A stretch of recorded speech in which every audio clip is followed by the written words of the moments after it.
This is part 8 of our October series, Death Cars. Regarded as one of the most significant American singer and songwriters, Hank Williams recorded 55 singles that made it to the top 10, including 12 that made it to number 1 on the country and western bestsellers charts. He was born Hiram Williams in Alabama in 1923 to parents who were both followers of Freemasonry. He was named for Hiram I, the Phoenician king of Tyre, according to the Hebrew Bible. His name was misspelled Hiram on his birth certificate. He was born with spina bifida occulta, a birth defect of the spinal column, which gave him lifelong pain. His father was a railroad engineer, and they moved frequently. When Hank was 7, his father developed facial paralysis, thought to be from a brain aneurysm, and he was sent to the VA hospital in Louisiana. Hank's mother, Lily, took over providing financially and worked many side jobs and ran a number of different boarding houses. While living in Georgiana, Alabama, Hank got his first guitar. Williams met Rufus T. Tot Payne, a street performer, and Payne gave Williams guitar lessons in exchange for money and meals. Payne was a blues musician and taught William chords, chord progressions, bass turns, and the musical style of accompaniment that he would use in most of his future songwriting. Williams at one point recorded "My Bucket's Got a Hole in It," one of the songs that Payne had taught him, and his musical style greatly reflected Payne's influence. In 1937, Williams' family moved to Montgomery, Alabama. Payne and Williams lost touch, though Payne was also eventually moved to Montgomery, where he died in poverty in 1939. Williams later credited him as his only teacher. In July 1937, the Williams opened a boarding house in downtown Montgomery, and this was also the time when Hiram would change his name informally to Hank. He joked that he attributed his name change to a cat's yowling, and that it sounded more like a hillbilly and western star than Hiram. That same year, he competed in a talent show and won. He never learned to read music, but based his compositions in storytelling and personal experience. After school and on weekends, Williams sang and played his Silvertone guitar on the sidewalk in front of the WSFA radio studio. He caught the attention of the producers, and they occasionally invited him in to perform. Listeners contacted the radio station asking for more of the singing kid, so they hired him to host his own 15-minute show twice a week for a weekly salary of $15. He soon started his own band, the Drifting Cowboys. He dropped out of school in 1939 to perform full-time, and his mom became the band's manager. The band traveled and played in theaters and honky-tonks, and Williams started to drink heavily.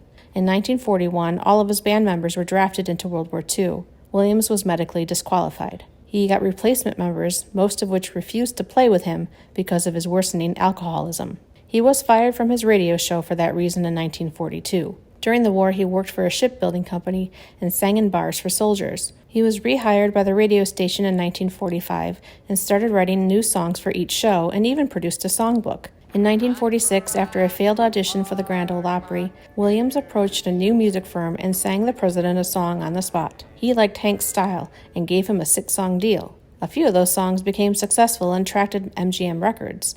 He signed with MGM Records and also moved to Louisiana and joined Louisiana Hayride, a radio show broadcast. That show propelled him into living rooms all over the Southeast. In 1949, he started touring and putting out more music, eventually earning him his place in the Grand Ole Opry. He was the first performer to earn 6 encores. That year, he and his wife had their son, Hank Williams Jr. His career reached its pinnacle in the summer of 1951, where he performed with the likes of Bob Hope and Perry Como.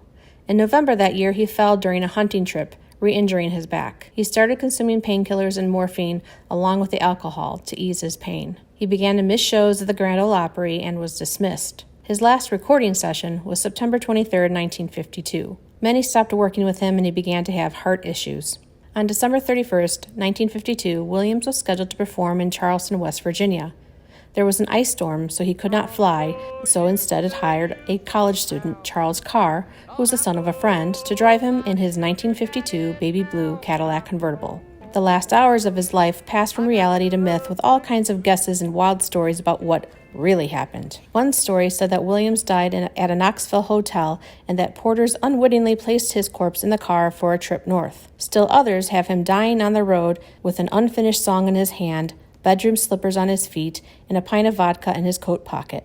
Officials issued reports with only sketchy details, which only increased the mystery. Songwriters and playwrights still write about it. There is an off-Broadway play called Hank Williams' Lost Highway.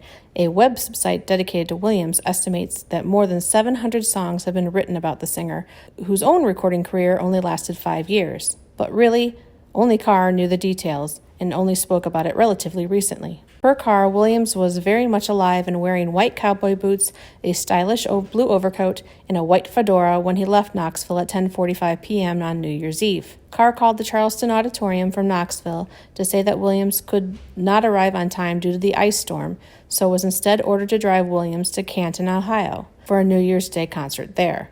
The two arrived at the Andrew Johnson Hotel in Knoxville, Tennessee, and Carr requested a doctor for Williams, who was affected by the combination of the chloral hydrate given to him by a fraudulent doctor and alcohol he had drank on the way to Knoxville. At the hotel, Dr. P.H. Cardwell injected Williams with 2 shots of vitamin B12 and also contained a quarter grain of morphine. Carr recalls the 6'2" Williams was sick and frail at the time, weighing perhaps 130 pounds. But disputes report that the singer, long a heavy drinker, was guzzling booze most of the trip. Quote, "He had a very low tolerance for alcohol at this point," Carr said.